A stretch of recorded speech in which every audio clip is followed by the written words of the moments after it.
திருச்செந்தூர் சுப்பிரமணிய சுவாமி கோவில் கும்பாபிஷேகம் நேரம் பற்றி வல்லுநர்கள் குழு முடிவெடுக்க உத்தரவிடப்பட்டிருக்கிறது. அண்மை செய்தியாக பார்க்கிறோம்.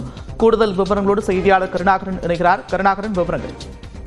நந்தா, திருச்செந்தூர் சுப்பிரமணிய சுவாமி கோவில் கும்பாபிஷேகம் ஜூலை 7ஆம் தேதி காலை 9 முதல் 10:30 மணிக்கு நடைபெறும் என்று ஏற்கனவே இந்து சமய அறநிலையத்தார் அறிவிப்பு வெளியிடப்பட்டுள்ளது.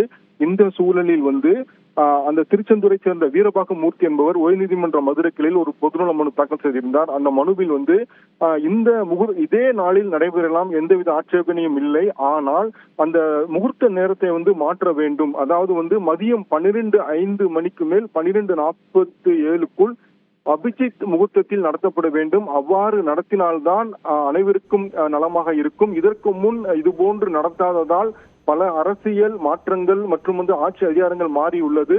எனவே இந்த அபிஜித் முகூர்த்தமான மதியம் 12:15 மணிக்கு மேல் 12:40க்குள் நடத்த வேண்டும் என்று மனு தாக்கல் செய்திருந்தார். இந்த மனு நீதிபதிகள் ஸ்ரீமதி மற்றும் விஜயகுமார் அமர்வு விசாரணைக்கு வந்தது. அப்பொழுது இருதரப்பு வாதங்களையும் கேட்டிருந்த நீதிபதிகள் இந்த விஷயம் குறித்து வல்லுநர் குழு முடிவு செய்ய வேண்டும். எவ்வாறு என்றால், திருச்செந்தூர் கோவில் ஸ்தானிகர் மற்றும் சபரிமலை ஐயப்பன் கோவிலின் மேல்சாந்தி, பிள்ளையார்பட்டி பிச்சை குருக்கள், திருப்பரங்குன்றம் கோவில் ராஜா பட்டார், மனுதாரர் உள்ளிட்ட 5 பேர் இணைந்து அந்த திருச்செந்தூர் சுப்பிரமணிய சுவாமி கோவிலில் ஜூலை 7ஆம் தேதி எந்த முகூர்த்த நேரத்தில் அந்த கும்பாபிஷேகம் நடைபெறலாம் என்று முடிவு செய்து கொள்ளலாம் என்று கூறி மனுவை முடித்து வைத்து உத்தரவிட்டனர்.